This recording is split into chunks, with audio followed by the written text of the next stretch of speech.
Resume. Isn't that the name of Yeah. Aragon and not Aragon? What's his name? Aragon and Bella's baby.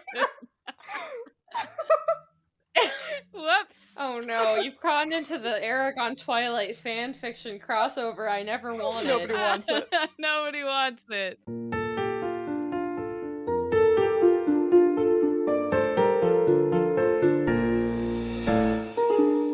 Hello, and welcome to another episode of Midlight Crisis, a real podcast hosted by three grown-up biologists revisiting books from our teens, and it's totally cool. I am one of your hosts, Sophie, and I have a randomly generated fantasy name today. This one should be in a book. Oh. And it should be Sam. Oh. My name today is Myrma Fish Singer. Oh yeah. Uh-huh. Yep. Uh-huh. Uh-huh. Yeah, I'll take it. Yeah. I am the fish whisperer. There you go. The fish singer. The siren almighty. Wow. The first name and the last name rarely go together in such like It's perfect true. harmony. Uh-huh. Anyway, who are you guys? Well, I'm sadly not the fish singer. Damn.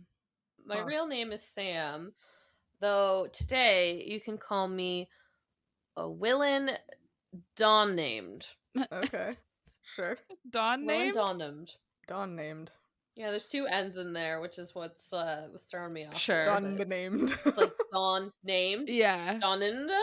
This is like the second time that you've had a conjugated last name. It's true. And my name is Hannah, but for the purposes of today's podcast, you can call me by my randomly generated fantasy name, which is Pal Wet Watermonger. Oh! Hell, what? But what? I've got like a moist theme going on here. Yeah, we're very marine themed names today, I guess, except for Sam. Except for Sam. Yeah. Who just is marine themed in real life. It's weird that these names that three marine biologists put together. Yeah, strange. What a So weird strange. coincidence. Anyway. It's weird. Anyway, do you think I fish sing the fish out and then you monger the water? I mongered the water. Yeah, we make a good team. Yeah, probably. We're two NPCs in some fishing town. Yeah. Uh-huh. Well, now that we're introduced, maybe we could talk about the two chapters of Aragon we read this week, which are very close to the end. Once again, in theory. Again. Surely something will happen. Based off how this book is going. Yeah, I think maybe something will happen. Probably. I don't know yet, though. I'll just go into it before I start getting mad about how this book doesn't have a proper ending. Okay, so chapter 55 is Hall of the Mountain King, where we finally get to meet the Mountain King of the Dwarves, Hearthgar. Mm-hmm. I'm not going any further on that. Aragon and Saphira have a nice little chat with him and then head off with Auric to explore more of Trondheim. They end up in the library where Aragon worries whether or not he'll remember how to read. He does, don't worry folks, but it's a little bit challenging. But then he's ambushed by the twins who are trying to recruit him to their weird magic cult, Duvangra Gada, which Aragon gives them a hard maybe on joining. We then meet a new character named Yep. Nazada?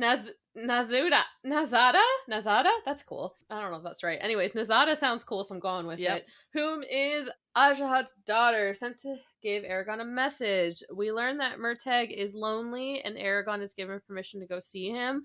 But instead of worrying about that, Eragon is more worried about Arya. And then the chapter ends with Solumbun showing up and not telling Eragon where Angela is. And I will not discuss how badly I butchered all of those names. Hannah? Oh, don't worry, we'll get to it. Okay. In Arya'S test, Aragon wakes up on their third morning in Trondheim with the urge to work out, which is not something I can relate to.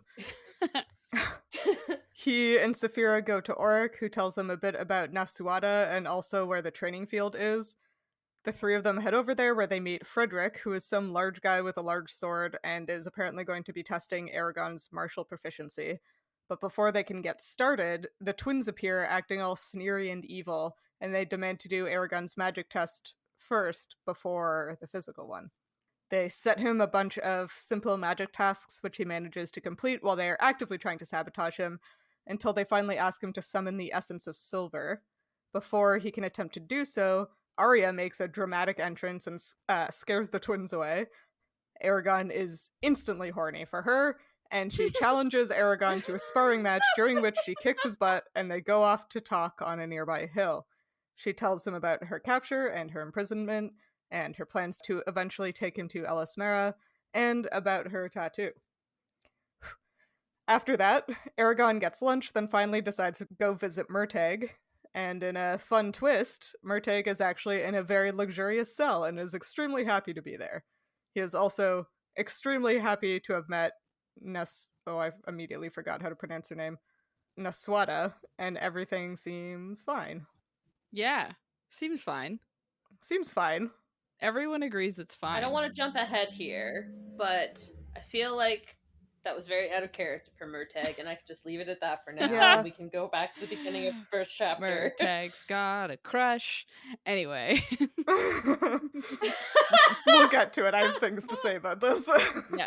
I'm just anticipating that normally, like, it's the end of the second chapter where we're normally already at over an hour and 15 minutes of recording, and we're like, That's true. and then Yeah. this happened, and that, and okay, we're done. So I just wanted to make a joke first. Anyway. That's also why I wanted to just say very out of character, but let's continue. Let's continue. We could talk about, like, the dwarf kings of old or whatever, but I don't really have that much to say. I have a lot them. of opinions. Okay, there we go. Oh! Okay, well, no. The first thing we have to talk about is I just Saphira wasn't expecting that. having, like, Me an neither. objectively bad idea. Which one is that? Oh, yeah. Where she's like, you know how everybody was like, don't carry Morzan's sword around because everyone's kind of suspicious of you already. And she's like, you should carry Zarok with you all the time. Uh-huh. It's like, okay, cool. She's like, you should let other people peer pressure you into not carrying this terrible sword. He's like, okay, sure. Okay, I will listen to you. Teen Saphira seems like a good idea. Uh-huh. Anyway. Yeah, and everybody looks at it and is like, Yuck. Not a good sword.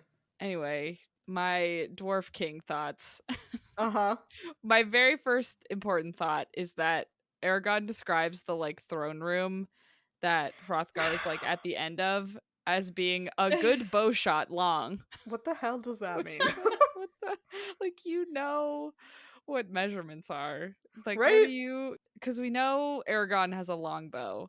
And so I was like, okay, what is a good shot with a long bow? And it's like well over a football field long, which is like, are you sure the throne room It's too big for a throne is room. this big? Yeah. It's unnecessary. Especially you for a sure? dwarf. I mean- Like, he's tiny. This book has been littered with hyperbolic buildings and rooms and doorways and everything, though. So, like, either Aragon is an unreliable narrator that he has no sense of measurement or, like, lengths, which I am not very Yeah, me good too. at that. Yeah. Or everything is really just this big that it defies all laws of physics. I don't know. Yeah, I just like the idea. I mean, caves, sure. Caves could be very long. That's fine. Yeah. And yeah, I'm just imagining, like, you open the door and then there's just, like, silence for, like, 20 minutes while you walk across this room. Right? Like, would he even be able to see the king on the Yeah, throne right? from across the room? I mean, maybe. It's also dark. It's dimly lit. The cave is dark. The chair is dark. Anyway. I did think the statues of the preceding dwarf kings were kind of a fun touch. Yeah. Although, why are there no dwarf queens? Is what I want to know. Come on, guys. Mm-hmm. But this does give us a good estimate of, like, an adult lifespan for a dwarf, which is helpful. Mm-hmm. Hrothgar is the 42nd king who has ruled under the mountain, and he says that the dwarves have ruled there since the dawn of their race 8,000 years ago, which means that each dwarf king has ruled for, like, a little less than 200 years. So, dwarf lifespan. Okay. Probably Yeah. around 200 years. Yeah. I mean, I think that tracks like other fantasy stories with dwarves. That Yeah. might be a bit longer though. Yeah, well, and that's just how long they were king, right? So, like, presumably Yeah, so they were that's king why. as adults, I would assume. Yeah. Hrothgar says that he has lived like well beyond, like he's like, I'm old even for dwarves. hmm Like he says he saw the Yeah. riders in their glory, which at first I thought he said he saw the beginning of the riders, like Whoa. when he said in all their glory, I thought he meant their entire time span, and I was like, oh my god, are you like 2,000 years old Damn. or something? But then he meant when they were at their peak, and then when they, were kind of overthrown, that whole Yeah. thing. That whole thing. Yeah. But that was like over 100 years previous. Yeah, that makes sense, I guess, in that time frame. But Yeah. but my real problem with this is that the dwarves have only been around for 8,000 years. Yeah. Like written human history, not even like human evolution, like written human history is, I think, about 5,000 to 6,000 years old. Huh. And humans evolved, like early modern humans, which is Homo sapiens, evolved 300,000 years ago. like so long. Well, and also he says that the dwarves as a race are older than the fair elves and the savage dragons, which means that civilization has Oof. only existed on this continent in any form for at most 8,000 years. Like, there's never been a society before that? I don't know. It seems short, considering how the scale of everything else is absolutely too big. This one seems too small. Yeah. Like, I guess if you think of it in terms of like, oh, it's medieval period-ish, right? I guess that would be like 3,000 years, maybe 4,000 years from like, again, the human start of writing, which maybe for the dwarves, that's also sort of where they're starting their race, when like their written history begins, or like oral history or whatever. Yeah. So like maybe they were around earlier than that, just like doing whatever they evolved to do at that point, digging around, being moles. Yeah. Yeah. Yeah, because like when you think about it, that there's only been 41 kings, that means there's really Right? only been like 41 generations Right? of Yeah. dwarves ever. Well, and it took, I can't remember if he said a number, but Oryx said it took multiple generations of dwarves to build Trondheim. Yeah. Mm. So, 3? I think it was 3. Something isn't adding up. Yeah. That's just I don't know. like, I mean, the timeline kind of tracks. Like, it makes sense. It just doesn't seem like a lot, Yeah. And I don't think I would question it as much if, again, like, everything else wasn't extra large. Yeah. Like, for their history to be over the same time period as, like, a human type history, when they live to be 200 or more. Yeah, you'd think it would be at least twice as long, right? Yeah, right? Like, but, that's fine. It's, yeah. That's fine. It's all, like, it all tracks. It just seems weird. Yeah. The other important thing about this scene is that, can you imagine having a chair that absolutely sucks for 200 years? No. Because this king is like, in his moment where he's like, Aragon, how do you stick to your moral values or whatever? Like, he's like, for me, my chair is uncomfortable, and that's how it reminds me that being king is uncomfortable, or whatever the hell it's supposed to mean. He's like, what is yours? It's like, oh my god, I have really bad lower back pain. Yeah. It's like just a rock chair with sharp edges. Like, oh my god, no. No. I don't want to do that. No. Is that the same concept as the Iron Throne in the Game of Thrones universe, or did I just conflate the two? Even like when the show was in its heyday and it didn't suck yet, I like had it in my head that the Iron Throne is uncomfortable, so people will not like want to keep it. Is that Yeah, True. that's a Game of Thrones thing. It's uncomfortable, but also if you're not worthy of it, there's like a myth or legend that right. the swords it's made of will cut you, and that's actually a theme in the current show House of the Dragon. Yeah. But you are not wrong, that is a Game of Thrones thing. Okay. Or it's an Aragon thing. Or that it's Game an of Aragon Thrones thing. stole. I feel like the first I feel Game like of Thrones Song thing, of Ice yeah. and Fire was first. Was it? Yeah, it is. It took him like everyone's complaining about the first the gap between the current ones, but like I'm pretty sure there was just as big of a gap between the fourth and fifth one. Yeah, first published in 1996. So again, it is conceivable that Christopher Paolini had read the first like 2 or 3 books in that series before writing Aragon. Great point. I would believe that. I mean, I don't think a uncomfortable chair for ruling from No. is necessarily only No. in Game of Thrones either. No. No, I didn't but mean to I don't imply think that. I have Oh, seen sure, it yeah. in any other thing. I just think there's less for him to take from a fantasy perspective from Game of Thrones than like Lord of the Rings, because Game of Thrones is very traditional medieval. Yeah. There's some magic, but not a lot. Whereas Super Aragon rapey. clearly takes so much from the Tolkien fantasy of like dwarves, elves, like the whole mixing of magic and everything. Anyways, I had a thought. I kind of lost it in the middle of that sentence. But anyways. Maybe he stole some political drama later, but Yeah.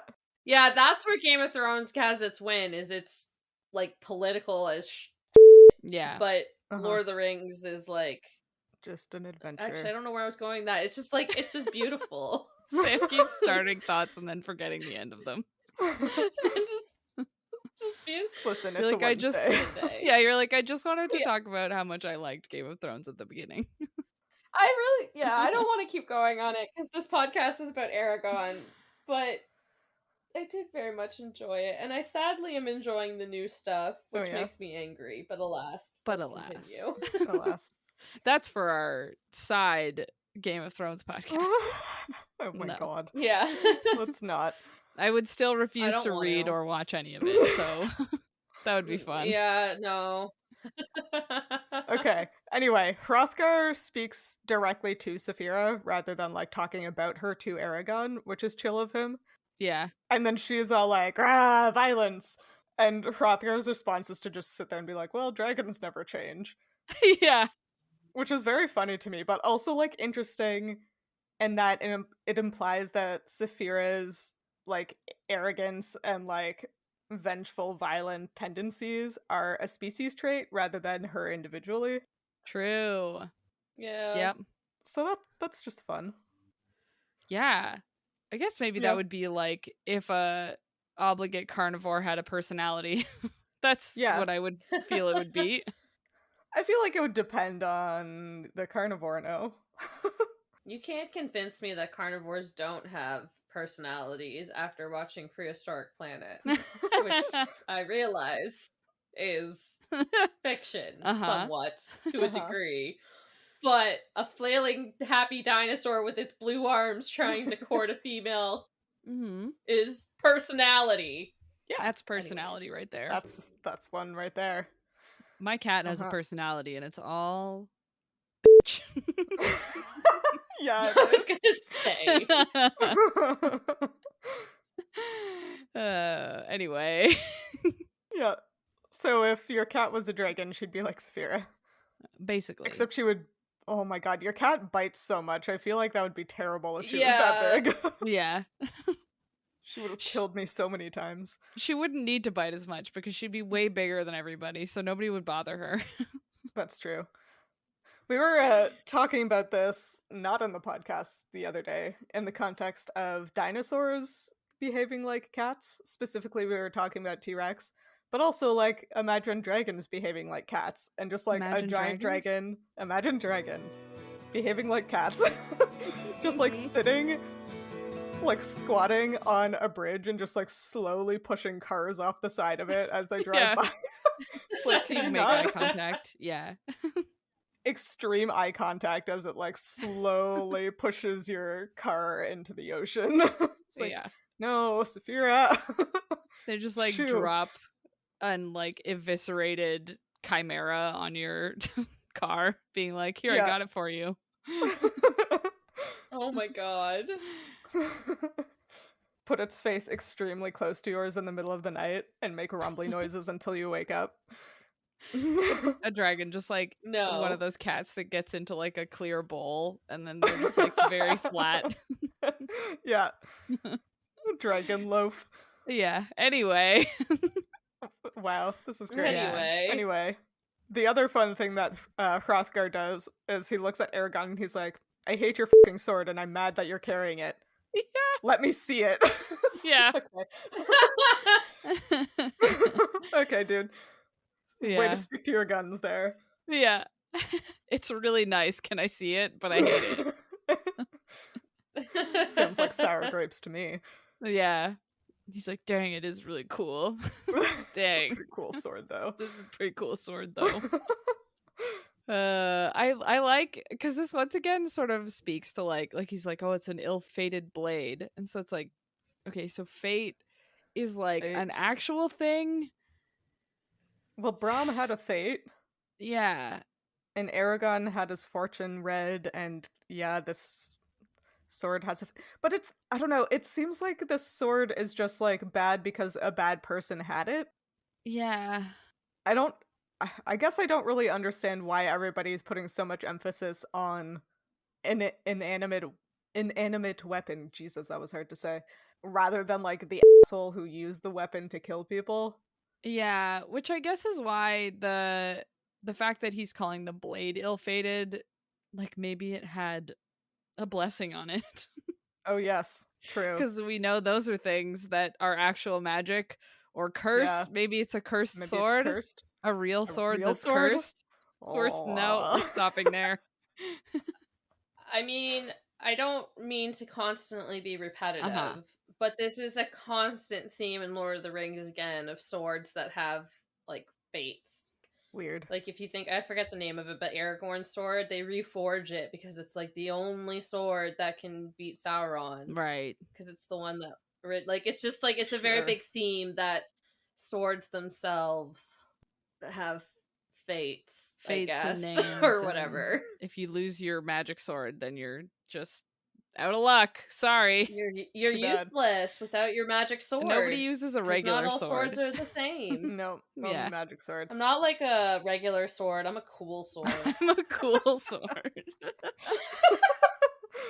Not a regular sword. I'm a cursed sword. We are all over the place. Yeah, this is a nightmare. I do think that this is like another kind of theme from other fantasy. Yep. I love it. You. Huge fan.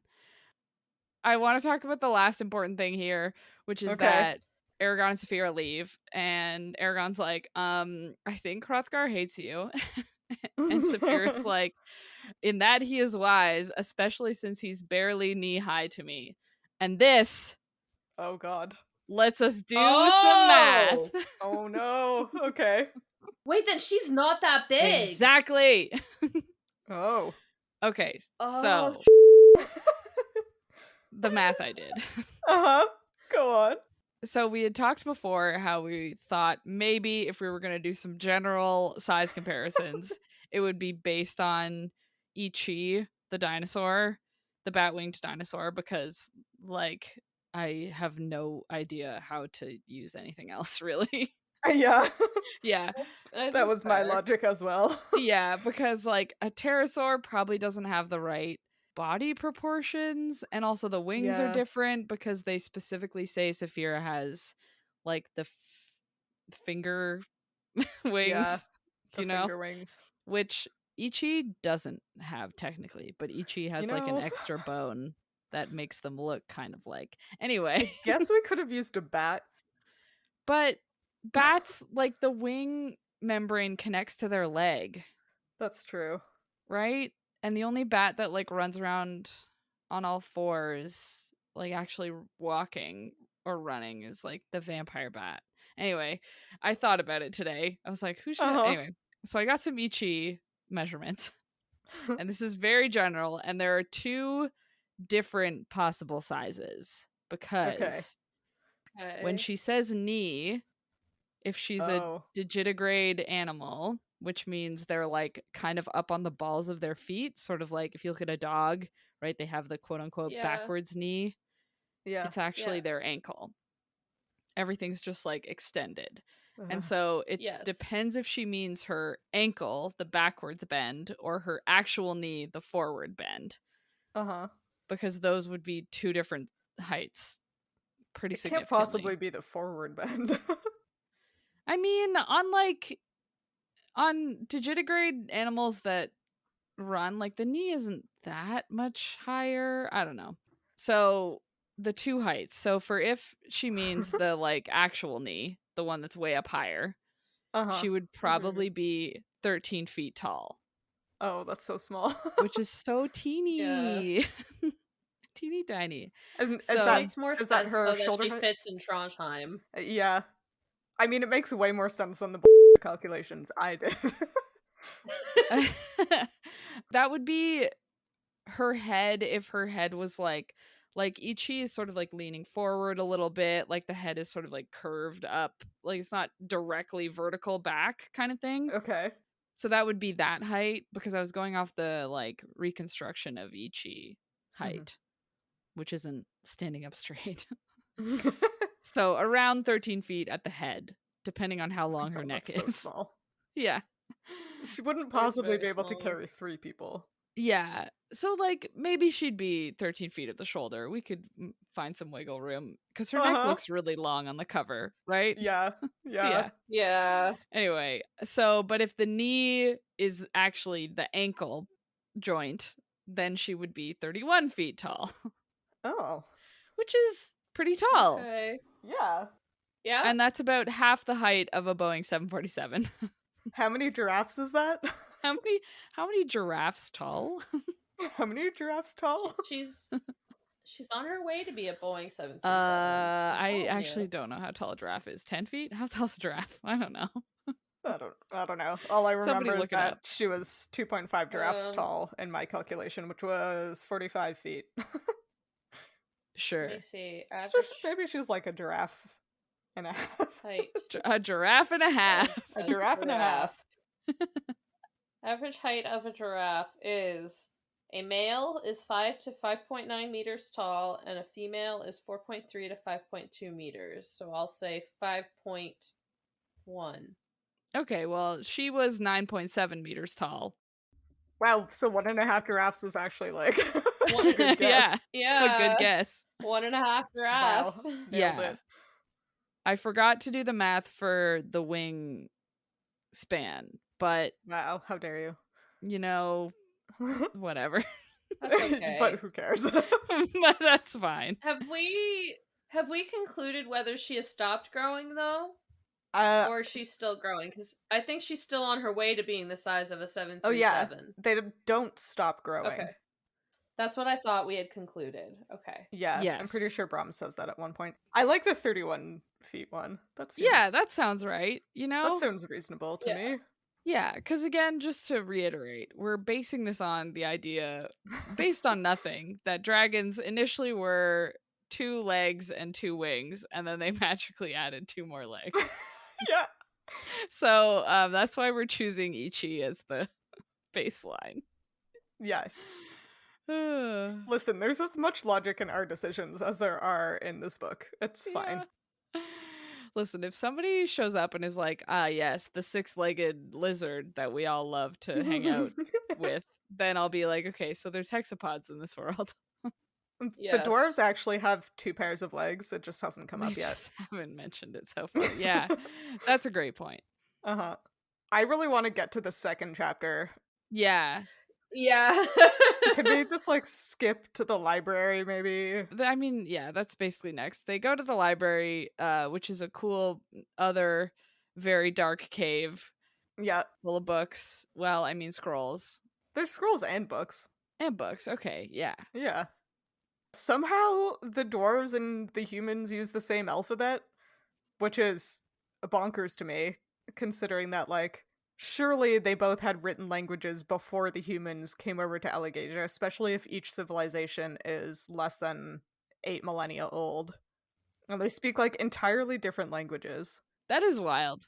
It is weird. The only thing I can think is that maybe the elves use the same runes as Aragon calls them for like the ancient language, and it could just be that like whichever culture this alphabet came from, the other ones had a primarily like oral history until they all came together and then kind of had cultural transmission to share the writing down of language, but like I don't know. It just Yeah, seems really strange to me. maybe there's something where like if you're writing words that have power in the ancient language, like you can't use different letters or different shapes. Like there are shapes that Yeah. only make magic happen, and so that's Yeah. how, and then both cultures kind of base their alphabet on it. Yeah. Because yeah, it specifically says that the statues in the throne room have runes carved under them. Mm-hmm. So clearly the dwarves had written language. Yeah. And if the alphabet hasn't changed, then that means humans adopted the dwarvish alphabet? Yeah, I guess so. Can't imagine But why then- they would do that. But then Aragon couldn't read the names on the right. He was just like, "Oh, it's runes. I have no like. What do these even say?" Yeah. Although maybe it's just like the collection of syllables. If I see a name in like Irish, like I can't Yeah, that's say true. that. You're like, "Huh? What word is Yeah, that?" no hope. That's no. fair. Maybe magic makes them all speak the same language. Wow.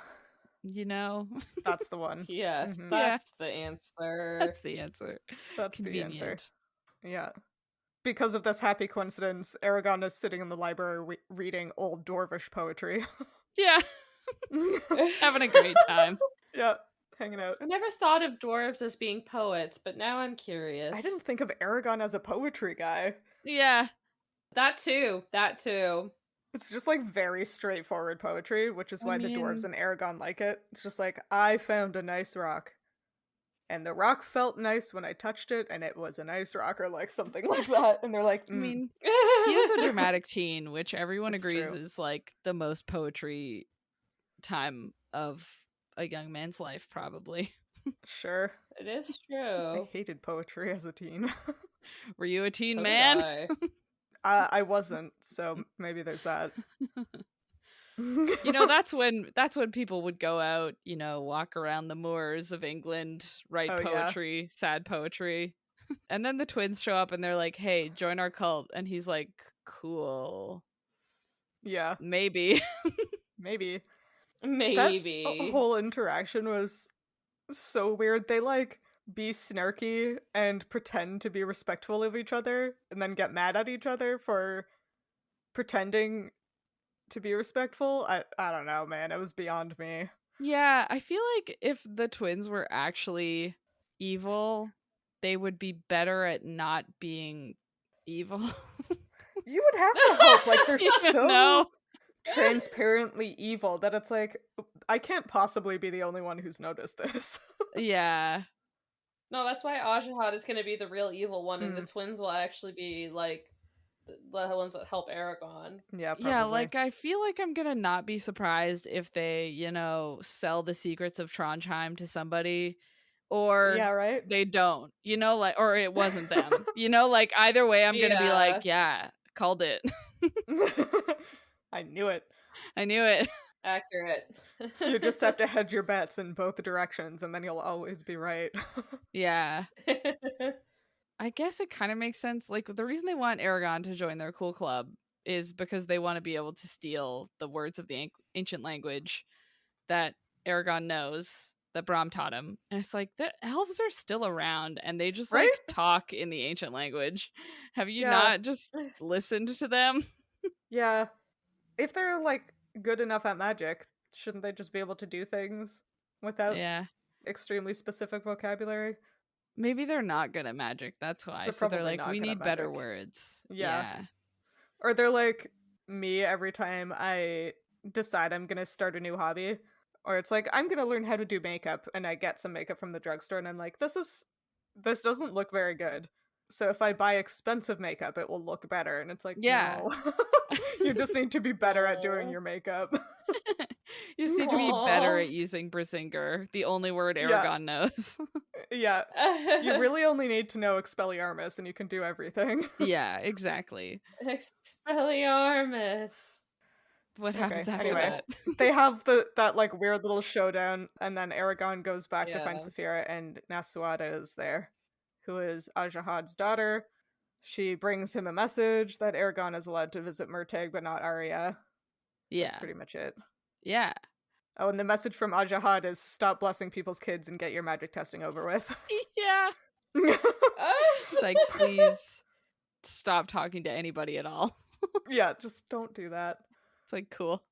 I also just like how Aragon's like, hey, can I see Arya? And Nasuada's like, no, but you should go talk to Murtagh. No, we just forgot that Murtagh existed. Yeah, it's like, oh yeah, God. Murtagh again. I forgot. He's such a bad friend. What the hell? I know. It makes me really mad how like little he thinks about him. Right? Like again, he is the reason Murtagh is stuck here. Right? Yeah. And it's like fine because in the next chapter we find out that Murtagh's just like having a great time in a very cool I don't palatial believe it. suite. But like if he No. was just in like a rock cave, Right? And it takes Aragon 3 days to go visit him, even though he's had permission to the whole time. yeah. Sake, Aragon. I'd be so mad. Excommunicated from this friend group. Yeah, like he didn't even ask Hrothgar if he could go see Murtagh. Like at least he asked Ajahad. Did he? Wait. Maybe he did. It came up. Anyway, but speaking of that, let's go into the next chapter. How about that? Yes. Yeah, there's some like chit chat, and then chit-chats. Aragon's like, "Wow, what's the deal with Nasuada. Nasuada. And my brain since 2005 has said Nasuada, and I just learned that was wrong, and I'm having a hard time with it. Oh, okay. Nasuada. He's like, "What's her deal?" And Orca's like, "She is a daddy's girl and has no mom." And Eragon's like, "Wow, I also don't have a mom." Yeah, we could be friends. Yep. When I read that, I was like, "Aw, I like that Aragon like doesn't think, wow, I don't know either of my parents. You know, he really just thinks, I don't know who my mom was." That's what I was kind of wondering about. Garrow is his dad? Or Brom? One? I guess? Both? Oh, I guess he still probably considers Garrow his dad. Like, it probably, Or, like, at least, like, his father brain figure, is probably right? so... Yeah. Yeah, it's like it's his father figure, so his brain probably doesn't even, like, think, oh, I never had a father, because he did. He did. Just He not had 2 dads. And they Two both dads, died. yeah. Both died. But what about... Didn't he have an aunt? What happened to his aunt? That's the thing I was trying to think of earlier. Garrow's wife. What happened to her? Wasn't she dead already? She was dead. But, like, at some... I don't know. Anyway, not important. Anyway. I was gonna make a great joke about this part when Eragon... About Eragon having dead parents. No, Eragon arriving to the training ground. Because there's, like, a guy who shows up, and it's just, like, his giant sword almost as long as Eragon. And I was gonna be like, wow, I didn't know this was a JRPG, but neither of you will get that, so it doesn't really matter, I guess.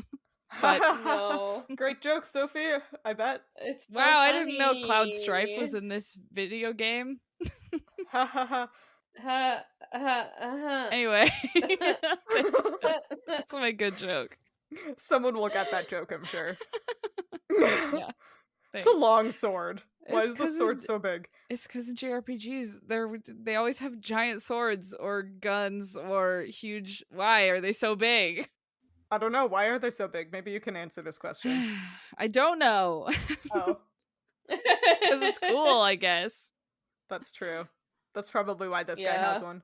Yeah. I'm imagining because his sword is as long as Aragon is tall, this man has to be at least like 6'6" in my head. Yeah. He's a small giant. He's a small giant. And the only person good enough to fight against him is Auric, I guess? I guess? That's the implication here. Yeah.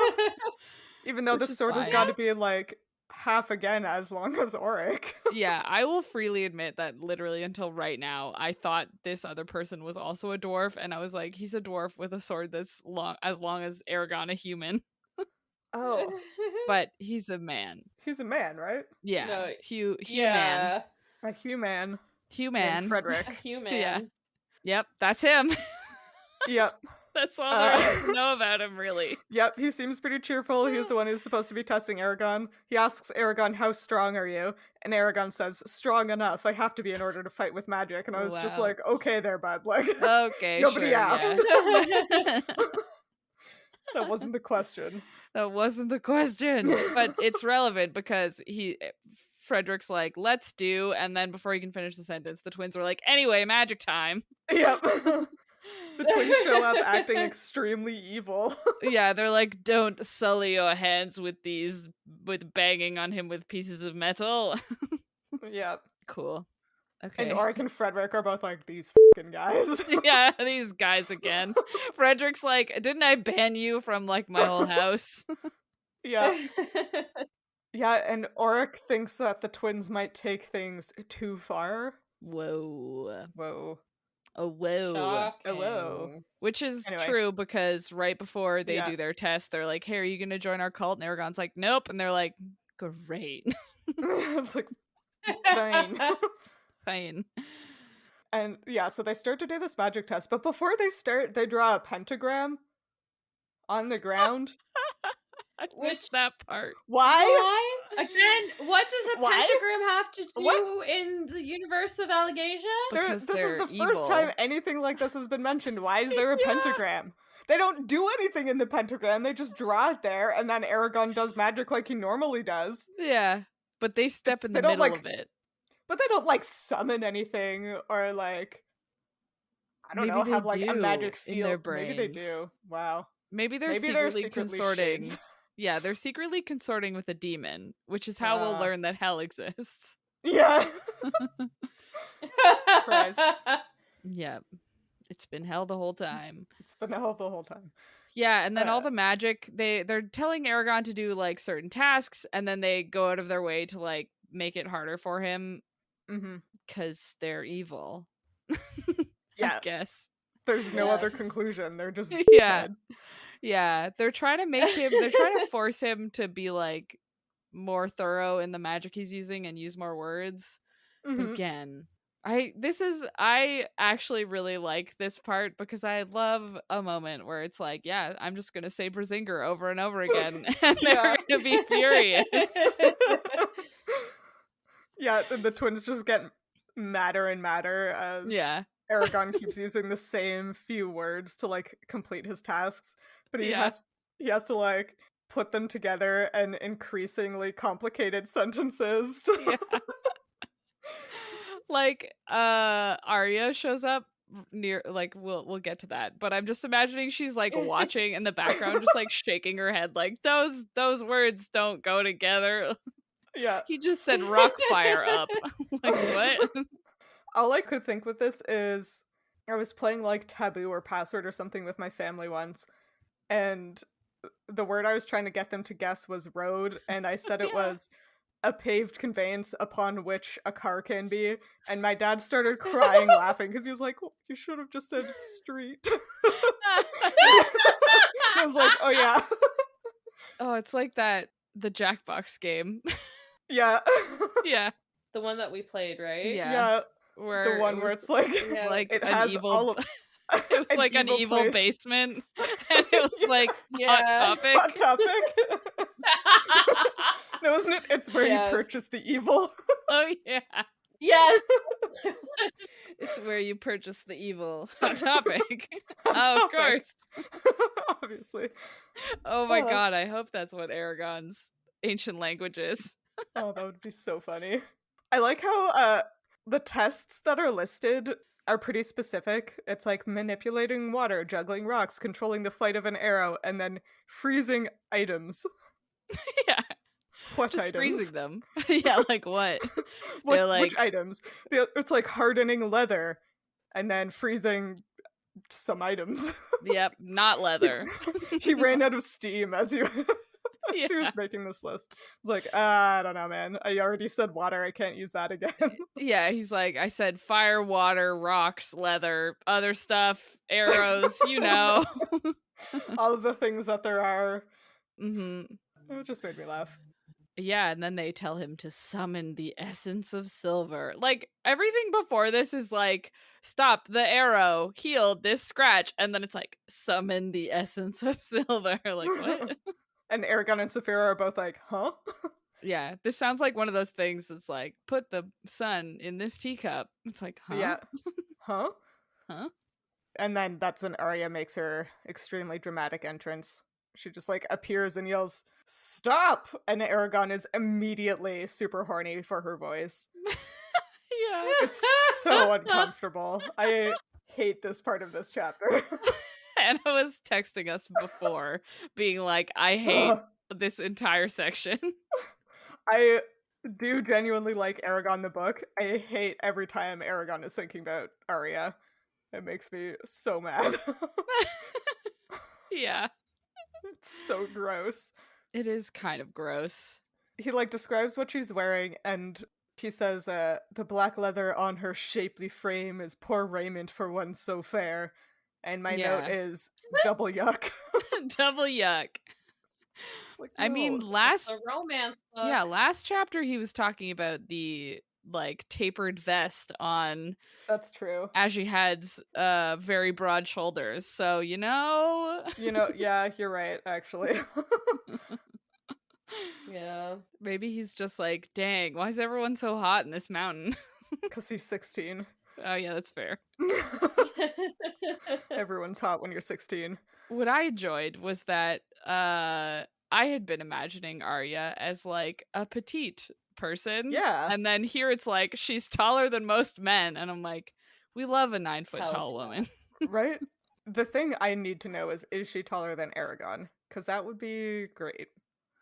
I guess we don't know how tall Eragon is, but I'm assuming, is he most men? That's true. He's very special. The chosen one. He might be perhaps. 7 feet tall. We don't know. He might be 7 feet tall. Yeah. The dwarves are actually just regular size. Yeah. Everyone else is giant. Yeah, they just all have dwarves. beards. Yeah. That's how you tell the difference. Uh-huh. Well, then I have to redo the Saphira math because I was basing it on Hrothgar being 4 feet tall. Fair. Yeah, and then she summons the essence of silver. So one day Aragon's gonna have to do it for sure to impress her. Yeah, it was pretty cool Definitely. though. Yeah. I mean, the best part about the scene is Arya's like, "How dare you ask him to do something that even you can't do?" And then she goes, "Arget!" And the essence of silver appears, and the twins literally just run away. Yeah. They're like, bye. They like turn on their heel and run away with their robes flapping behind them. Yeah. It's like, what? Why? Yep. I mean, they know they fucked up. It's true. Oh, yeah. And everyone left is like, wow, Arya's so cool. Arya's so cool. Yeah. Maybe this is Aragon being dramatic again. Like, maybe this wasn't that dramatic, but he's like, wow, she's amazing. She summoned this, she did this crazy magic, and then they ran away. I do like the idea of Aragon being that much unreliable. Yeah. There were scores of doors, and Arya is 8 feet tall and more beautiful than the moon. In reality. And summoned the soul of silver to vanquish our enemies. Yeah. Well, yeah, apparently they just like lied a whole bunch. Yeah. And now Arya knows, so well. Too bad. Too bad, guys. And then she's like, meet me over there. And Aragon's like, bye, everyone else. Yeah. Gotta go fight a hot elf now. And he, of course, because he's a dumbass, decides that he needs to pull his punches when he's fighting Arya. And she immediately gets him, like, off balance. Like, whips his ass, yeah. Yeah. It's, to be fair, he does say it's because she has recently been injured. You know, like, he doesn't say, oh, it's because she's like a woman and gentle. He's like, she's she so just willowy. was, he's like, she nearly died 2 days ago. I'll go easy on her. Oh, I'll go easy on her. I even was though. ready to snap at him for that, being like, "Don't go easy on her because she's a girl." And then I read 2 more sentences. Yeah. And I was like, "Oh." I was like, okay, kind of fair. Yeah. When Arya like hands him his ass, and he's like, "Oh Yeah. yeah, Bram He's said like, that any right. elf I meet would be able to outfight me." And then she like hands him his ass a second time, and he's like, "Oh, she's not trying to hurt me. She's just testing my skill level." And it's like, "Are you? What did Yeah. you think was happening at the beginning?" I mean, to be fair, she's like, I claim the right of trial by arms, which doesn't sound like she's gonna test him. It sounds like That's she's true. It gonna does sound fight like to the she's gonna death. kill him. Yeah. It does not sound fun. Yeah. I mean, Anyway. at least Aragon's found somebody as fucking dramatic as he is. Yeah. But True. she's so cool, Jesus. and Aragon's just not. Also, this whole sparring section is full of extremely weird sexual tension, and I really, really hate it. Like, I really don't like it. There's this, When like... is a sword fight not full of sexual tension, though? Okay, but it says their sinuous forms wove together like twisting ropes of windblown smoke, and like, what the entire hell is that? Damn, that's a great sentence. That's so stupid. That is I straight don't like out it. of a Rofi story. It's so romancy. Fantasy? Yeah. Mhm. Ugh, it's gross. I don't know why it's gross, but it's gross. I feel like, well, for me personally, I couldn't see it that way because he's what, 14? He's 15, 16. 16? I don't 16, remember. 14. He's 16, I can't remember. He's 14 and she's He's like like 12, 4,000. Isn't he? I mean, yeah. Yeah. He's basically a child. But I think I said this before, but it is nice to see that the female is the one that is years and years older than the man. Yeah. Because it's so often the other way in these elf immortal based romances. Hannah's just no. Just I like, hate this. no. I don't like it in the other direction either, it turns out. Yeah. I mean, I'm not saying it's good, but yes. I appreciate in this fight that she wins. You know, like, yeah. like I sort of thought was yeah. gonna Oh my happen is God. that he'd pull a trick and somehow manage to like score a point on her, and she'd be like, "Wow, Ooh. I'm so impressed." But I like that. Just no, there's no way he could No. win at all. She No. like effortlessly beats him. Mhm. But she's like, pretty good. Yep. Not the worst. Yep. No. And Aragon's like, "Wah, I lost." I know. Because it's like, you thought you were gonna beat an elf? Yeah. Really? Yeah. He's like 200 years old, maybe. Probably more. We don't know, but probably older than you. I'm sure Yeah. she has a lot of practice. She's gonna be Honestly, like Arya 18, coming back? and that's gonna be the Ugh. age difference. No. Ugh. If she was an 18-year-old elf, wouldn't she still be practically a fetus? Who I knows? guess we don't know how long they live. Yeah, maybe they have really fast reach No. sexual maturity and then Yeah, don't then age they're after 20 that. for 2,000 years. Yeah, that sounds terrible. Yeah, right? Then Arya does the thing where she like makes flirty eye contact with Eragon and like walks away. And Yeah. Eragon immediately goes to follow her. Yeah. And then Arya can run at the same speed that Saphira flies. Mm-hmm. I mean, that checks. Well, wasn't it that we figured out that Saphira wasn't really flying as fast as like horses running? Yeah, isn't she can like keep up with them, I think? Yeah, but not. She doesn't get like That means- miles ahead. That means Arya can run as fast as a horse. I guess that makes sense for an elf. Guess that's fine. They've got I magic think legs. it checks with like Yeah. elf athleticism. Yeah, it's Yeah. also kind of goofy that Arya's like, meet me over there, and then they both go there at the same time, at the same speed, just Aragon Yeah. is flying. It's Like, you you could could have walk like there. walked together. Yeah. Yeah. No, but that doesn't have any tension or flirtiness to it. Yeah. You There know? there could be lots of tension when you're like walking next to someone you think is hot. No, I They think could it have accidentally preserves- brushed fingers.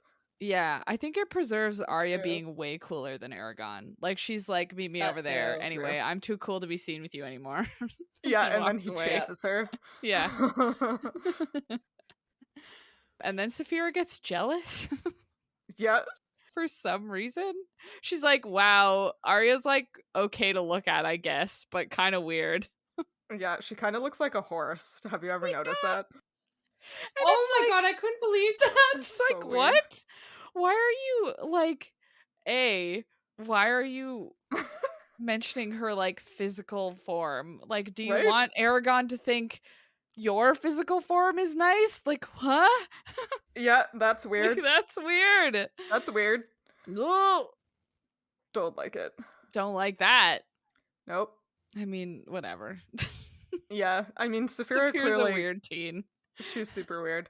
And she, like, seems to get over it pretty fast, because Arya Yeah. says something to her. And Saphira's Yeah. like, okay, cool. This is fine now. And it's this, like, long sentence in the ancient language that is not Yeah. translated, so I googled the No. translation. And Okay. it means, Dragon, I honor you and mean you and your rider no harm, let us be friends. Wow. And Saphira's like, okay. Now we're friends. And then refuses to translate for Aragon at any point. Yeah, which like it's not a secret. No. Like, No, that's a it's just- pretty fine thing to say. Yeah. But Weird. the interesting implication here to me is that it means Saphira understands the ancient language better than Aragon does, which, in my opinion, gives credence to our fairy wren theory that she Oh yeah. understands languages that she heard while she was in her egg. Yeah. Yep. That tracks. So, point for us. Point for us. Yay. Mm-hmm. Yeah, I wonder if she can only understand it or if she could tell Aragon words like, oh, you need to do magic. Here's a word for that. Yeah, I don't know. I know, like, some multilingual people have languages that they can understand but can't speak. So maybe Yeah. it's like that for her. I Maybe. speak one language, so I don't know anything. I can't say anything. Yeah. I mean, I understand French a lot better than I can speak it, so I guess that tracks. Yeah, maybe. If you had to give me Yeah. words of power in French, would you be able to? No. I'd There you forget. go. I need to find a translator. Case closed. Aragon and Arya finally have a conversation. Arya's voice has a hint of a trill as if she were about to sing, which is crazy. Cool. Yep. And she goes up to Aragon and she's like, No, damn it. I was trying to make a joke and then I laughed at myself. She's like, Take another run at it. it's Go. not even funny. Now it's gonna be even better. She's like, Misa Jar Jar Binks. Misa, your humble servant. I owe you a life debt. Uh-huh. See, it's not funny, but it was funny to me. You're playing to the wrong crowd of me. That joke was literally just for me. Okay. It's fine. Anyway, maybe Yeah. I'll just cut that whole thing out. Sam, you can sing. Can you talk in a voice with a hint of a trill as if you're about to sing? I mean, you can like sing talk. Like, Oh my god. like I don't even know how to do it. Like, hello. This is where Aragon turns into a musical. Yeah. Arya's just, I mean, I guess Arya I was tortured. isn't Arya a kind of song? Oh, yeah. What? Sorry, I was laughing at Hannah. What did you say? Yeah. I said, isn't an aria a kind of song? I think so. It's like an Is opera it? thing? A self-contained piece for one voice. Is that like that one Oh. that goes like da da da da da da da da da? I can't. I don't. No. This is the worst. Would you like me to go back to doing Jar Jar Binks? No, actually. Yeah, I love that she's like, anyway, I owe you a life debt, and Aragon's like, don't worry about it. And she's like, Okay. like, I don't think you could just don't worry about it, someone who says they owe you a life debt. To be fair, if someone told me No. something like that, that would probably be my response too. Yeah, I feel like, Oh no, don't it's worry fine. Don't about worry about it. It's it. okay. Fine. These things always work out. Yeah. I'm sure you'll save my life at some point. It'll be fine. Yeah. Who keeps track? Man, imagine if people swore more life debts. Also, this is where she tells him that I guess, did Brahm mention this? The like true name? Like Yeah, she tells Brahm him mentioned it. why finally for sure, you should not tell anyone your true name. Yes, we knew that. Because it will give them absolute power over you. Yeah. Like, apparently summoning the essence of silver gave her absolute power over the ring that it came from. Yeah, which is like, what does that mean? I have no clue. Well, How do you have absolute power over a ring? Or is it a ring of power? Oh. Is it like, one is ring? it? I wonder if it's like if you can say it's the word that means the thing, and you can summon that weird, like she summons a It's spirit like a of Patronus. this. Yeah, like a weird shimmery version of the ring appears. And so I wonder if once you do that, it would make it easier to do like other magic on the ring. Like if you were like, oh, turn into a necklace or something, you know, then it would just be easier. Write an Maybe. inscription on the inside. In the fires of Mount Doom. Yeah, I don't know. I'm sure it'll come up later. Yeah, seems important. I mean, how is it gonna come up later? There's 3 chapters left. 3 chapters but left, there's also 3 books and like left. 10 pages. Yeah. Oh, I mean, fair. It's gonna come up in one of the other books because it has come up 3 separate times in this book with no payoff. So it's gonna be important at some point, right? At some point, yeah. Right? Surely in the next 3 chapters.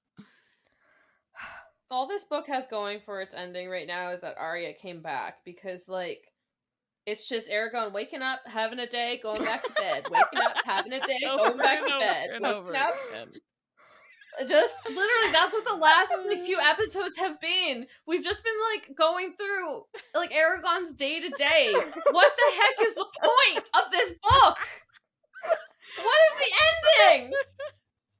We haven't even had like a climactic moment yet. No. Nothing. Like it should have ended when they got to the mountain. Yeah, that's how it should have ended. Like that big final push. They finally got to the Varden. Like that was all climactic, and then it should have just ended there, because all of this is not an ending. This is not how you end a book. Well, you don't know that. There's nothing like happening either. It's not like they're being like, okay, we're like preparing to go fight the Urgles that may or may not still be outside waiting by the waterfall. Yeah. Like there's just nothing. It's just Aragon waking up, gonna eat my breakfast. Maybe I'll go meet another king. Maybe I'll go meet this random girl. Maybe I'll remember Murtagh exists today. Nah. Maybe I'll go remember. Yep. Like, what is going on? I'm sorry, I'm so mad about this. Like, this is not how you write an ending. Yeah. Writers take note. Well, you don't know yet. The next 3 chapters, maybe they're going to be wild. Left. No. There's 2.5 because the last one's an epilogue. Oh my, wait, there's actually 3 left? I thought we were exaggerating. No, there's actually 3 left. No, there's only 3 left. Sam and I were talking about it earlier. Oh, jeez. Yeah. Wow. I mean, something wild better happen in the next 3 chapters, or like I'm done. Well, I mean, you'll be done regardless. I shouldn't have said that, but you're definitely not going to read the next books, is what you mean. I was never going to read the next book. That's what Cliff Notes are for. Yeah. Okay, to get back to what's happening, I like that Aragon just like, now's a good time to tell you that I was somehow spying on you in my dreams. What the hell? I kept seeing you in my dreams. This was a very Edward moment. Yeah. It's like so... You like finally have a conversation with the girl you have a crush on. Yeah. And what you go to is, oh, I've been dreaming about you. And she's like, oh, that's weird. Anyway. Yeah. Like, what I like about this is that to Arya, like, the concept of Aragon being, like, moony-eyed and, like, in love with her probably hasn't even crossed her mind, because he's like, wow, I saw you in my dreams. And she's like, that's a weird magic. Anyway. I bet it's the soulmate thing. I usually like soulmate things, but I don't know why. Even when I was a kid, I think like I hated Aragon's whole thing for Arya when I was a kid, so maybe this is just a holdover. But it's making me mad. Really? So Sophie, what are you mad about? Because Sam and I both have one. Yeah. Wow, really putting me on the spot. I don't know. You're just vibing. I'm just vibing. Are you mad that Aragon still hasn't bothered to go see Murtagh? I'm neutral about it. I'm just mad that nobody's told me how tall Saphira is, really. Yeah, I do want to know Yeah. that. Anyway, yeah. Then Arya tells him that Brahm's ring that Aragon has the elf friend symbol on it. And also that's what Arya's tattoo is, which is weird. Kind of weird. She's an elf friend, but she's an elf. She's an elf? Huh. Anyway. Maybe she's a dark It's elf. also a big secret. He can't tell anybody that she has this tattoo. Like, maybe it has special meaning to the queen, because apparently the queen gave the ring to Brahm, and so maybe the queen gave Arya the tattoo. Anyway, yeah. Yeah. Then Aragon goes see Murtagh, finally. Fucking finally. It's been finally. 3.5 days. And then he gets half a page to talk to Murtagh. And Murtagh doesn't even, be like, hey, where the hell have you been? Why did you drag me here? He's like, hey, check out my cool cell where I'm going to turn into a fat scholar. Yeah, he's like, wow, did you see Naswada? Man, what a girl. Yeah, he waxes poetic about how awesome she is, and Aragon gets jealous. Yeah. Aragon's like, I don't know that this is a good idea, and it's like, why not? Yeah. Why do you feel that way, just Aragon? abandoned him. Like, you really care. Please explain why you don't like it that Murtagh cares about somebody else more than he cares about you, maybe. Yeah. Even after you've cared about Arya more for 3 days. Right? Yeah. I mean, I kind of get Murtagh's like, you know what? I actually am so chilled to be here. For once, I don't have to do anything else. And it's like, that's relatable. Yeah. That just is kind relatable. of being locked in a room with all the books and stuff to do that you want. And it's like, sorry, you can't leave. It's like, wow, I can't do anything else? Okay. Uh-huh. And he's like, I don't actually want to leave. Like, even if they told me I could, I might just stay here. It's pretty chill. Like, poor guy. But also, poor guy. Yeah, relatable.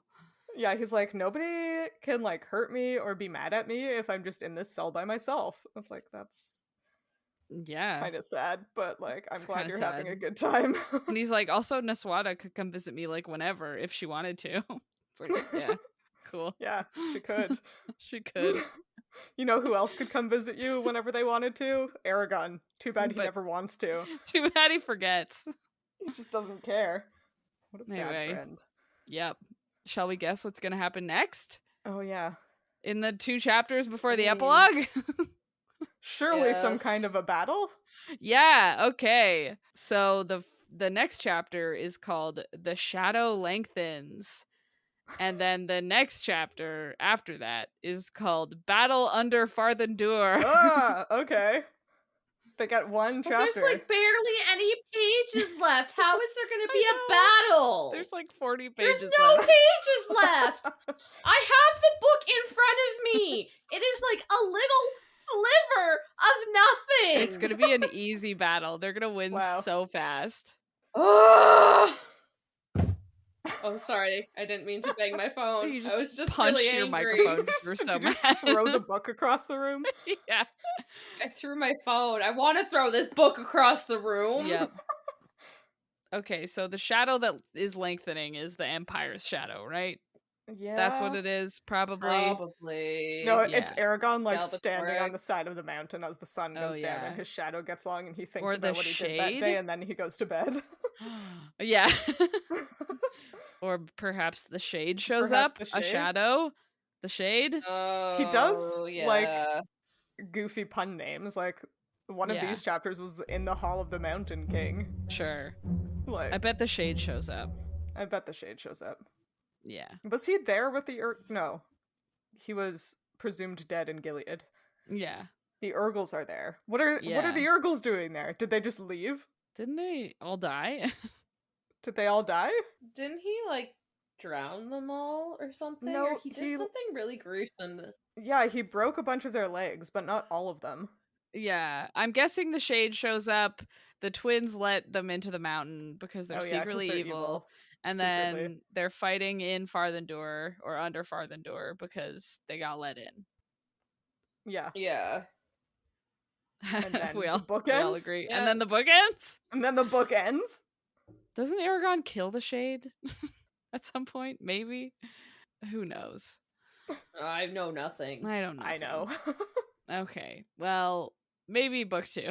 Maybe in book 2. Maybe there doesn't seem to be enough time. Right? I just feel like the Razak and the Shade have been the main antagonists in this book, so maybe And one also or the both of them Urgles, show though. up. But like not like by name, like not Yeah, individuals. I guess the Urgles as a big collective. bad. Yeah. But the Urgles are just like always fucking there. Yeah. Everywhere they go, there's Urgles there, and then sometimes the Shade Yeah. is there also. Yeah. And the Razak used to be there, Yeah. and then they just haven't showed up in the last half of the book. Weird. What's up with that? Maybe they'll all show up, and that's what the battle is. Aragon is suddenly strong enough to defeat both Razak, the Shade, and all of the Urgles. Yeah. He's inspired by his love for Arya or whatever. Yeah. Ugh. That sounds right. I hate this book. When you're talking about how much you hate this book, let's talk about other books that we're reading that we don't hate, maybe. I read 2 nonfiction books, which Whoa. is a weird... I'm having a weird book time. So I read The Rise and Fall of the Dinosaurs, A New History of a Lost World by Stephen Brusatte, I think. It's a fun, I don't know, book about dinosaurs. If you like books about dinosaurs, it was really well written. It's like half about actual dinosaurs and then half just like brief windows into like some of the major players through paleontological history as like a science, which is fun because like I don't know, I'm periphery paleontology, and so there'd be names that I recognize, and it's like, oh, this guy, wow, he sounds cool. Nice. Yeah, and then I started The End of Everything, Astrophysically Speaking by Katie Mack, which is about the various potential ways that the universe could end. And it's very fun and very good, and it explains astrophysics things in totally understandable ways.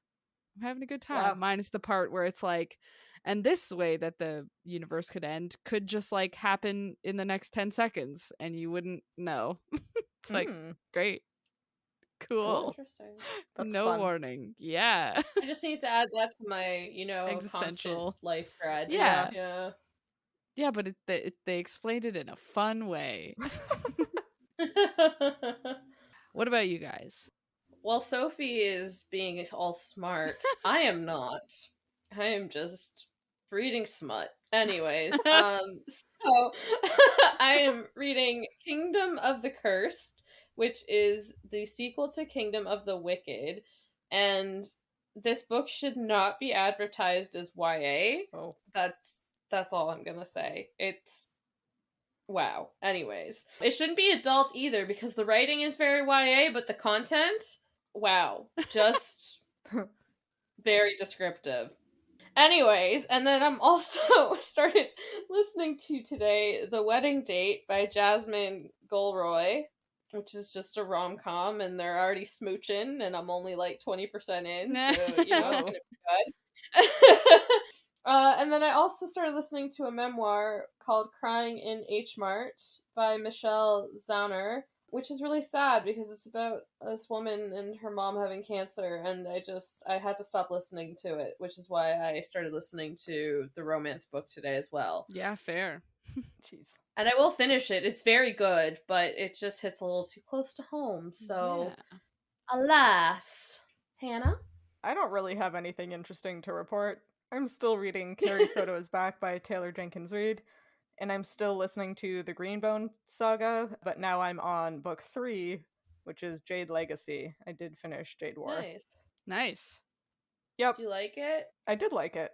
And this episode is coming out in October, which is my birthday month. Wow. And oh, yeah? Yay. So for my birthday month, for the Midlight Book Club, we are going to be reading The Lies of Loch Lamora by Scott Lynch, which is one of my favorite books, and I haven't read it in like 6 years, so I'm excited to pick it up again. This is like a gift also to me because Yeah. this was like my favorite book in let's say 2010. Yeah. 2011. Yeah, I found it a little later, but it was my favorite book in like 2013, 2014. Nice. Yep. You guys talked about this book so much that I went out and got it, but I still haven't read it. So I'm also very grateful that now you have to. I will be forced. It's like very dense. So It is. Yeah. yeah.